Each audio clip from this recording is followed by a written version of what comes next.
Good morning everybody. मैं doctor Dheeraj Bakolia, associate professor political science, government college Ratangarh. अपन चल रहे हैं राजस्थान का इतिहास। और राजस्थान के इतिहास में इससे पहले के वीडियो में अपन मेवाड़ के इतिहास पर चर्चा कर रहे थे। और मेवाड़ के इतिहास में अपन इससे पहले कुंभा के बारे में बात कर रहे थे। कुंभा जो मोकल का पुत्र था वो मेवाड़ का शासक बना।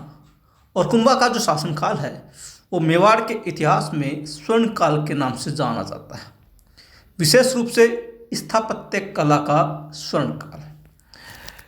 मेवाड़ के राणा कुंभा ने अपने शासनकाल में अनेक प्रकार की विजयों को और अनेक प्रकार के राजप्रसाद, किलों आदि का निर्माण करवाया था। उसने विशेष रूप से मालवा और गुजरात के शासकों के साथ संघर्ष किया। मालवा के शासक महमूद खिलजी को पराजित करने के कारण से विजय के उपलक्ष्य में चित्तौड़ किले के भीतर उसने विजय स्तंभ का निर्माण भी करवाया। इससे पहले मैं आपको विजय स्तंभ के बारे में पूरी विस्तार से बात भी कर चुका हूँ। आज अपन जो मुख्य रूप से चर्चा करेंगे वो है कुंभा का सांस्कृतिक क्षेत्र में योगदान। अभी जैसे मैंने कहा आपको कि कुंभा का जो शासनकाल है वो मेवाड़ के इतिहास का स्वर्ण काल कहा जाता है। विशेष रूप से ये जो स्थापत्य कला है उस कला के संदर्भ में कुंभा का जो योगदान है वो अद्वितीय माना जाता है। कुंभा ने अपने शासनकाल में अनेक दुर्गों, मंदिरों एवं विशाल राजप्रासादों का निर्माण करवाया। यानी कि बहुत सारे दुर्ग, किले, मंदिर और विशाल महल बनाने का जो श्रेय है राणा कुंभा को जाता है, विशेष रूप से मेवाड़ के भीतर। वीर विनोद के लेखक श्यामल दास एक इतिहासकार भी हुए और उन्होंने एक ऐतिहासिक ग्रंथ लिखा, वीर विनोद। इसमें श्यामल दास लिखते हैं कि कुंभा ने 32 दुर्गों का निर्माण करवाया। ऐसा कहा जाता है कि मेवाड़ में 48 दुर्ग है, जिनमें से 32 दुर्गों का निर्माण तो केवल राणा कुंभा ने ही करवाया था। ऐसा श्यामल दास अपने ग्रंथ वीर विनोद में लिखते हैं। ये जो 32 दुर्ग कुंभा के द्वारा बनाए गए, इसमें जो मुख्य दुर्ग है उनमें सबसे पहला नाम आता है कुंभलगढ़ का, फिर अचलगढ़, मचान दुर्ग, भूमर दुर्ग, बसंतगढ़ दुर्ग जो है वो मुख्य है। कुंभलगढ़ दुर्ग तो इतिहास प्रसिद्ध है। कुंभलगढ़ दुर्ग की जो प्राचीर है वो प्राचीर भारत के लिए चीन की दीवार की भांति भारत की महान दीवार कहलाती है। 32 किलोमीटर लंबी विशाल दीवार जिस पर एक साथ 2 घोड़े लगातार दौड़ भी सकते हैं। इसलिए कुंभलगढ़ दुर्ग को अद्वितीय और अविजित बनाने के जो श्रेय है वो राणा कुंभा को जाता है। कुंभा की स्थापत्य कला में उसके शिल्पकार मंडन का सबसे ज़्यादा योगदान रहा। कुंभा के दरबार में एक प्रमुख शिल्पकार करता था मंडन, जिसने कुंभा के जितने भी राजप्रसाद बनाए गए हैं, जितने भी मंदिर उसके द्वारा बनवाए गए हैं, जितने भी दुर्ग, किले उसके द्वारा बनवाए गए हैं, उन समस्त को व्यवहारिक रूप प्रदान करने का जो श्रेय है वो शिल्पकार मंडन को ही जाता है। कुंभा ने इच्छा व्यक्त की और शिल्पकार ने उसको मूर्त रूप प्रदान कर दिया। मंडन ने शिल्प कला के क्षेत्र में अनेक ग्रंथों की रचना भी की। यानी कि मंडन खुद भी बहुत अच्छा शिल्पकार ही नहीं था बल्कि एक अच्छा लेखक भी था। और उसने शिल्प कला के क्षेत्र में अनेक ग्रंथों की रचना की, जिसमें रूप मंडन, प्रसाद मंडन, वास्तु मंडन व देव मूर्ति प्रकरण मुख्य हैं। हालांकि इसके अलावा भी उसके द्वारा ग्रंथों की रचना की गई, लेकिन जो शिल्प कला से जुड़े हुए ग्रंथ हैं उनमें रूप मंडन, प्रसाद मंडन, वास्तु मंडन व देव मूर्ति प्रकरण सबसे मुख्य रूप से जाने जाते हैं। ये जो मंडन थे, जो कुंभा के शिल्पकार थे, इनकी छतरी जो है क्षिप्रा नदी के किनारे उज्जैन में बनी हुई है। यानी कि मंडन की छतरी कह दीजिए या उसका स्मारक कह दीजिए या उसकी समाधि कह दीजिए, ये उज्जैन में बनी हुई है क्षिप्रा नदी के किनारे पे। एक बात और, इसी क्षिप्रा नदी के किनारे उज्जैन में यहीं पर मारवाड़ के वीर दुर्गादास राठौड़ की छतरी भी बनी हुई। जब अपन मारवाड़ का इतिहास करेंगे तब वीर दुर्गादास राठौड़ पर विशेष बात करेंगे। इतना बतला दूं कि अजीत सिंह के जो अंगरक्षक थे, संरक्षक थे, उनको बचाने वाले थे, उनकी राज्य की सुरक्षा करने वाले थे वीर दुर्गादास राठौड़।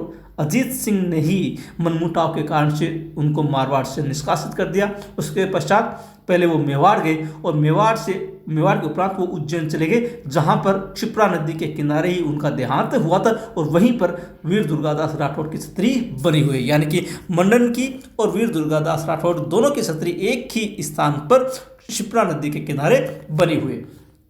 कुंभा के शासनकाल में प्रसिद्ध रणकपुर के जैन मंदिरों का निर्माण हुआ।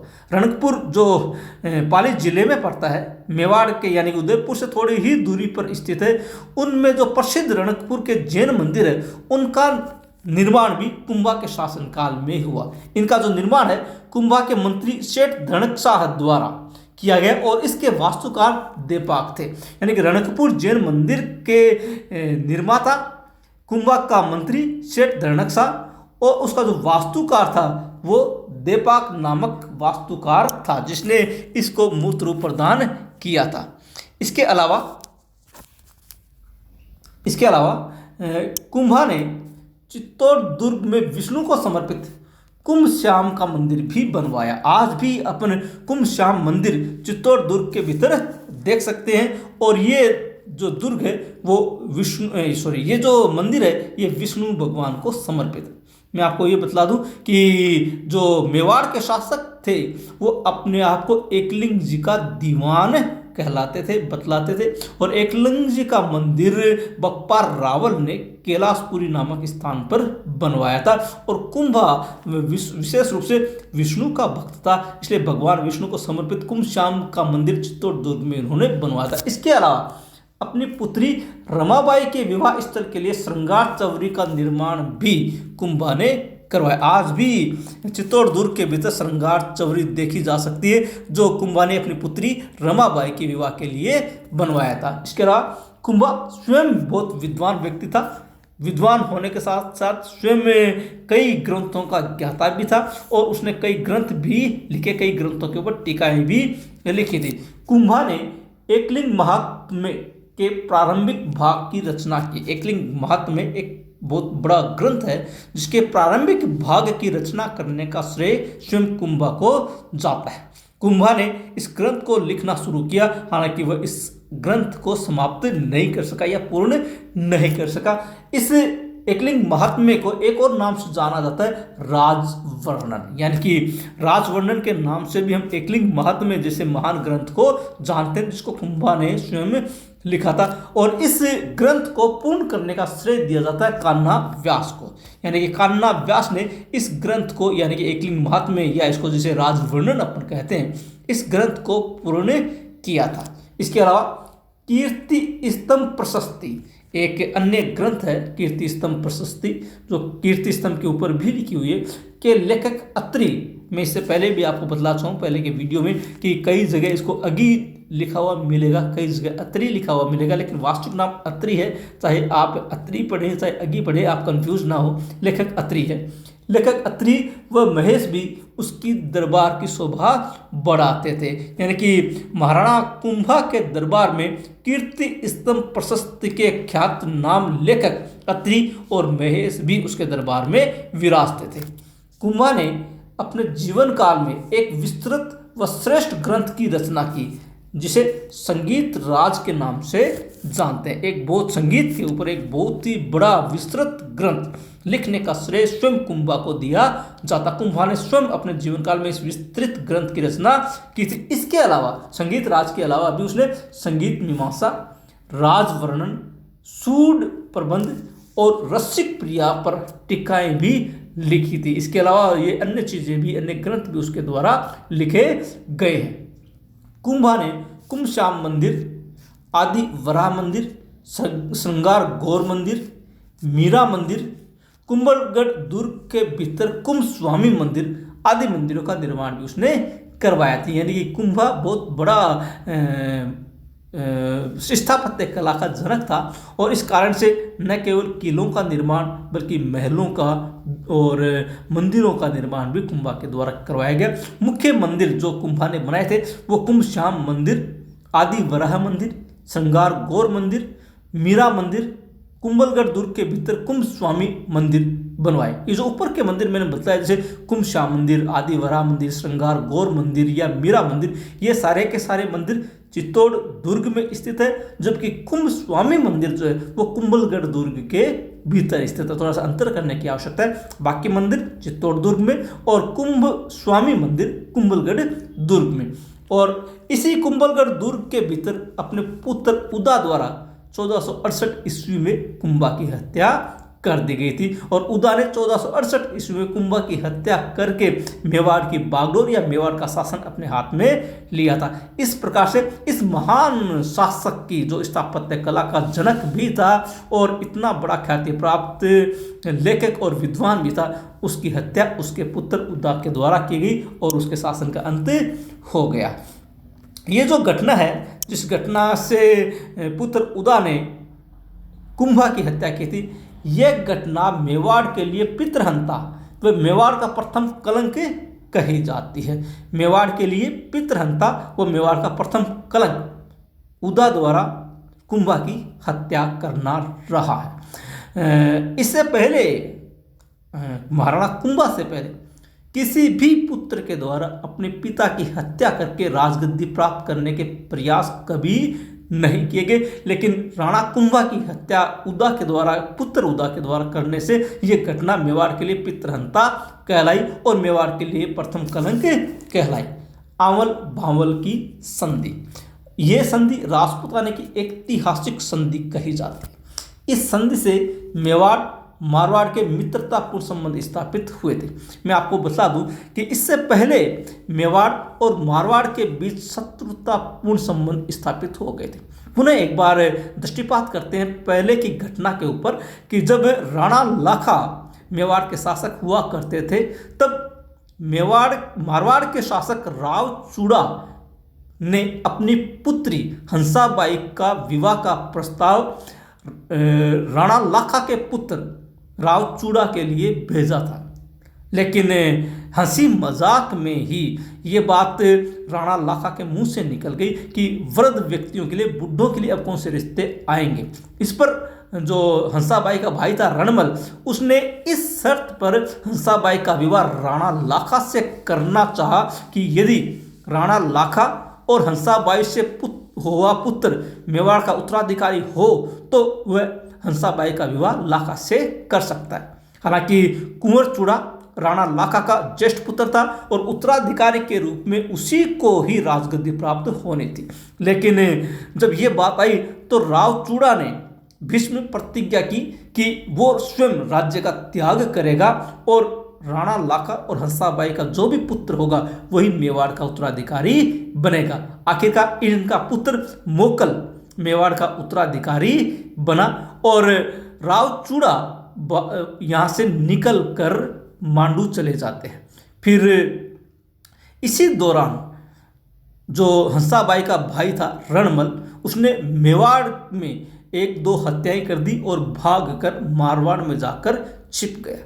और फिर इसको यानी कि रणमल को मारने के लिए मोकल ने राव चूड़ा को वापस मांडू से बुलाया। राव चूड़ा अपने वफादार सैनिकों के साथ मारवाड़ गए और रणमल की हत्या उसने जोधपुर में की थी। इस कारण से मेवाड़ और मारवाड़ के संबंध जो थे वो शत्रुतापूर्ण हो गए थे और इस शत्रुतापूर्ण संबंध को वापस मित्रतापूर्ण संबंध में बदलने का जो श्रेय है वो आंवल भांवल की संधि के मार्फत जाता है। इसका श्रेय लाखा की पत्नी हंसाबाई को दिया जाता है। वही हंसाबाई जो लाखा की पत्नी बनी थी, जिससे पुत्र मोकल उत्पन्न हुआ जो आखिरकार मेवाड़ का उत्तराधिकारी बना, और राव चूड़ा जिसके कारण से मेवाड़ छोड़कर मांडू चले गए थे। आखिर जब राव चूड़ा को बुला लिया गया उसके पश्चात राणा लाखा की पत्नी हंसाबाई ने आंवल भावल की संधि करके मेवाड़ मारवाड़ के बीच संबंध जो थे वो शत्रुतापूर्ण से मित्रतापूर्ण कर दिए गए थे। जब राव जोधा जोधपुर का शासक बना उस समय जोधा ने अपनी पुत्री श्रृंगार देवी का विवाह कुंभा के पुत्र रायमल से करवाया था और ये आंवल भावल की संधि के कारण ही संभव हो पाया था कि जोधा की पुत्री श्रृंगार देवी का विवाह कुंभा के पुत्र रायमल से हुआ और जो दोनों के बीच में शत्रुतापूर्ण संबंध थे वो संबंध समाप्त हो गए और मित्रतापूर्ण बन गए। उसके पश्चात आता है राणा कुंभा की मृत्यु के पश्चात जो स्थितियां थी वो इस प्रकार से थी कि रायमल 1468 से 1509 ईस्वी तक शासक रहा। हालांकि राणा कुंभा की मृत्यु के पश्चात जो उदा जो कुंभा का पुत्र था जिसने राणा कुंभा की हत्या की थी वो शासक बना, लेकिन कुछ ऐसी परिस्थितियां उत्पन्न हो गई कि उदा को भी शासन छोड़कर जाना पड़ा। उस समय रायमल की परिस्थितियां क्या थी? राणा कुंभा की हत्या के बाद मेवाड़ के बुरे दिन प्रारंभ हो गए थे, क्योंकि मेवाड़ जैसी प्राचीन और सबसे महत्वपूर्ण रियासत में आज तक ऐसी घटना नहीं हुई थी कि किसी पुत्र ने राज सिंहासन के लिए अपने पिता की हत्या की। लेकिन मेवाड़ का प्रथम कलंक कही जाने वाली यह घटना उदा ने कुंभा की हत्या की थी। इसके पश्चात मेवाड़ के बुरे दिन प्रारंभ हो गए थे। उदा पिता की हत्या कर मेवाड़ का शासक बना, किंतु मेवाड़ पितृहंता व्यक्ति को शासक के रूप में स्वीकार नहीं कर सकता था। यानी कि उदा शासक तो बन गया, लेकिन मेवाड़ की जनता एक पितृहंता व्यक्ति को किसी भी रूप में अपना शासक स्वीकार नहीं कर सकती थी और उसकी अवहेलना प्रारंभ हो गई, उसकी भर्त्सना प्रारंभ हो गई। और ऐसी स्थिति में उदा ज्यादा समय तक मेवाड़ में नहीं रह सका। ऐसे में उदा मेवाड़ छोड़कर मांडू चला जाता है। यानी कि जब उसकी आलोचना होने लग गई, लोग उसको धिक्कारने न लग गए, तो ऐसी स्थिति में उदा ने मेवाड़ छोड़ना ज़्यादा उचित समझा और वो मेवाड़ छोड़कर मांडू चला जाता है। मांडू मध्य प्रदेश में है, लेकिन मांडू में आकाशीय बिजली गिरने से उदा की मृत्यु हो जाती है। यहाँ पर उदा का अंत हो जाता है और इसके साथ ही उदा का यह चैप्टर भी समाप्त हो जाता है। इसके पश्चात जो कुंभा का दूसरा पुत्र था रायमल, जिसने मारवाड़ की राजकुमारी श्रृंगार देवी जो कि राव जोधा के पुत्र थे, उसके साथ इसका विवाह हुआ था। रायमल 1468 ईस्वी में मेवाड़ की गद्दी पर बैठा, जो 1509 ईस्वी तक शासन करता रहा। रायमल के लिए इसलिए रायमल ने शासन चलाया। इसने चित्तौड़ दुर्ग में अद्भुत जी के शिव मंदिर का निर्माण करवाया। जब उदा मांडू चला जाता है उसके पश्चात रायमल के हाथ में बागडोर आ जाती है और रायमल फिर मेवाड़ का शासन चलाता है और इसने मेवाड़ के शासक रहते हुए चित्तौड़ दुर्ग में अद्भुत जी के शिव मंदिर का निर्माण करवाया था। रायमल की पत्नी श्रृंगार देवी जो राव जोधा की पुत्री थी, जिसकी शादी रायमल के साथ आमल भावल की संधि के साथ तहत हुई थी, रायमल की पत्नी श्रृंगार देवी ने गोसुंडी नामक स्थान पर एक प्राचीन बावड़ी का निर्माण करवाया और वो बावड़ी आज भी देखी जा सकती है। गोसुंडी चित्तौड़ जिले में स्थित है और वर्तमान में भी ये बावड़ी आज भी मौजूद है, जिसका निर्माण श्रृंगार देवी ने रायमल की पत्नी ने करवाया था। और उसके उपरांत रायमल के 3 पुत्र थे, पृथ्वीराज, जगमाल और राणा सांगा। इनके बीच उत्तराधिकार के लिए संघर्ष प्रारंभ हो जाता है। यानी कि रायमल अभी 1468 ईस्वी से 1509 ईस्वी तक उसने मेवाड़ की गद्दी संभाली थी। इसके 3 पुत्र थे, एक पृथ्वीराज, दूसरा जगमाल और तीसरा सांगा, जिसे इतिहास में हम राणा सांगा के नाम से जानते हैं। हालांकि इसका वास्तविक नाम संग्राम सिंह था, लेकिन सांगा के नाम से ज़्यादा प्रसिद्ध है। इनके बीच में मेवाड़ की राजगद्दी को लेकर उत्तराधिकार के लिए युद्ध प्रारंभ हो जाता है और ये युद्ध और भी ज़्यादा प्रभावी हो जाता है जब एक ज्योतिषी की भविष्यवाणी ने सांगा को मेवाड़ का शासक बतलाया। यानी कि ज्योतिषी ने भविष्यवाणी की। तीनों व्यक्ति जंगल में एक ज्योतिषी के पास गए थे और उस समय उस ज्योतिषी ने तीनों का हाथ देखते हुए भविष्यवाणी की थी कि राणा सांगा मेवाड़ का शासक बनेगा।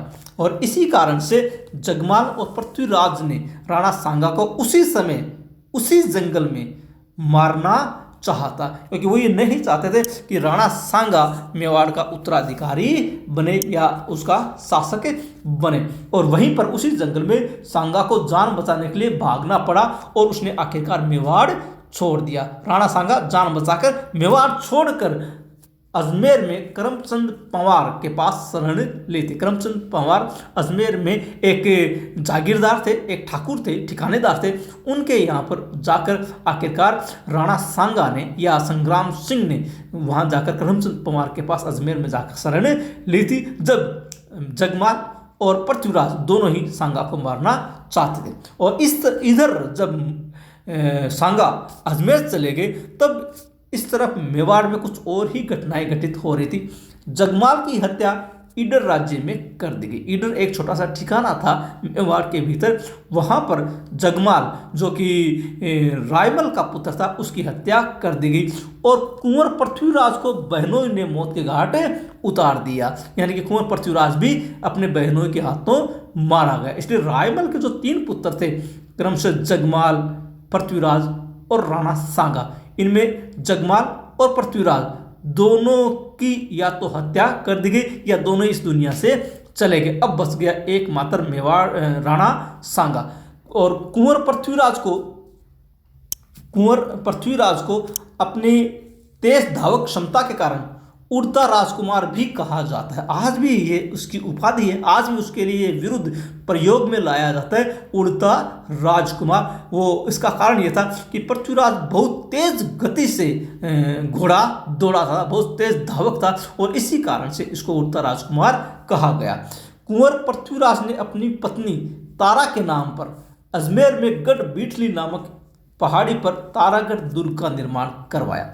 आज अजमेर में हम जिस किले को तारागढ़ के नाम से जानते हैं, उस किले का नाम पृथ्वीराज की पत्नी तारा के नाम पर पड़ा। इस किले को गढ़ बीठली दुर्ग भी कहा जाता है। इसके कारण ये कि गढ़ बीठली नामक पहाड़ी के ऊपर ये दुर्ग बना हुआ है और कुंवर पृथ्वीराज ने अपनी पत्नी तारा के नाम पर इस दुर्ग का निर्माण किया था, जिसको आज भी हम देख सकते हैं।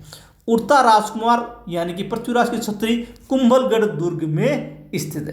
पृथ्वीराज जिसकी हत्या उसके बहनोई ने कर दी थी, उसकी छतरी आज भी हम कुंभलगढ़ दुर्ग के भीतर देख सकते हैं। सन 1509 ईस्वी में करमचंद पंवार के सहयोग से सांगा को मेवाड़ का शासन, मेवाड़ का राज्य प्राप्त हुआ था। इस प्रकार से राणा कुंभा के पश्चात उदा शासक बना।